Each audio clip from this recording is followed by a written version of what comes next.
Assalamualaikum warahmatullahi wabarakatuh. Di sini saya akan menjelaskan 5 topik utama yang akan kita bahas di dalam video kali ini.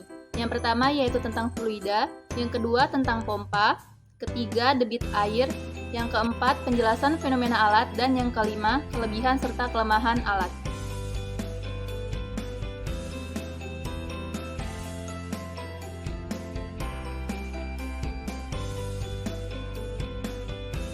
Topik pertama yaitu tentang fluida.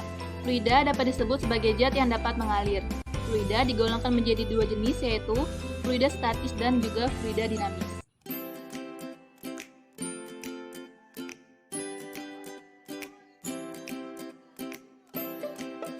Fluida statis adalah fluida dalam keadaan diam. Adapun contoh dari fluida statis adalah sebagai berikut. Sedangkan fluida dinamis adalah fluida dalam keadaan bergerak. Adapun contoh dari fluida dinamis adalah pompa air tanpa listrik yang telah kami buat.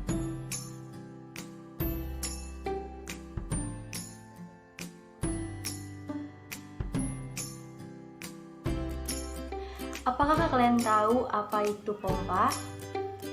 Pompa ialah suatu alat atau mesin yang digunakan untuk memindahkan cairan dari suatu tempat ke tempat yang lain.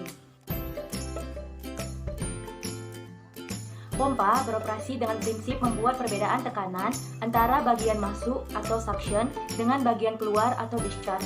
Dengan kata lain, pompa berfungsi sebagai mengubah tenaga mekanis dari suatu sumber tenaga menjadi tenaga kinetis, di mana tenaga itu berguna untuk mengalirkan cairan dan mengatasi hambatan yang ada di sepanjang pengaliran.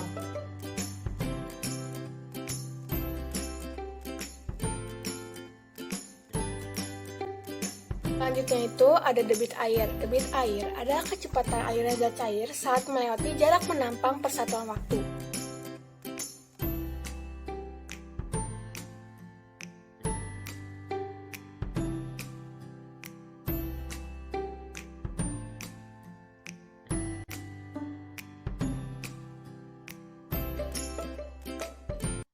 Debit juga diartikan sebagai kecepatan aliran zat cair melalui penampang seperti sungai, pipa selang, dan sebagainya. Dengan satuan debit air yang biasanya digunakan dalam menentukan volume, aliran fluida mengakibatkan adanya debit air yang merupakan jumlah volume suatu fluida yang mengalir melalui penampang tertentu pada selang waktu tertentu. Dapat dihitung dengan persamaan seperti berikut.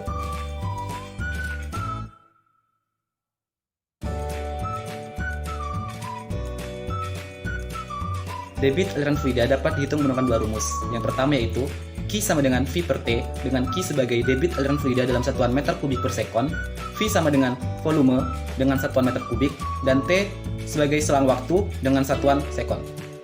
Lalu rumus yang kedua yang dapat digunakan adalah Q sama dengan delta V per delta T atau A dikali V delta T dibagi delta T, sehingga delta T dapat kita coret dan menghasilkan rumus Q sama dengan A dikali V.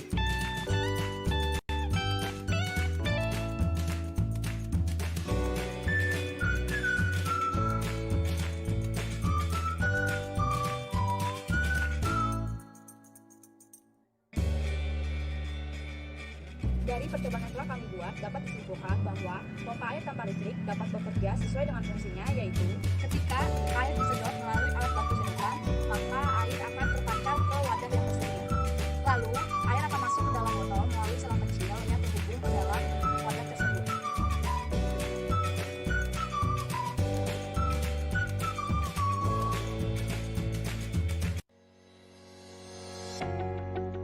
Jadi di sini saya akan menjelaskan kelebihan dan kekurangan alat.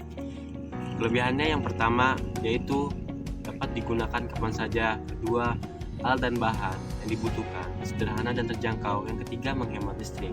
Yang keempat, pembuatannya mudah. Yang kelima, minim perawatan. Dan yang terakhir yaitu meminimalisir penyebab pemanasan global. Kelemahannya yang pertama, debit aliran air lebih kecil. Yang kedua, air di akuarium lebih cepat kotor. Yang ketiga, tidak dapat mengalir secara terus-menerus.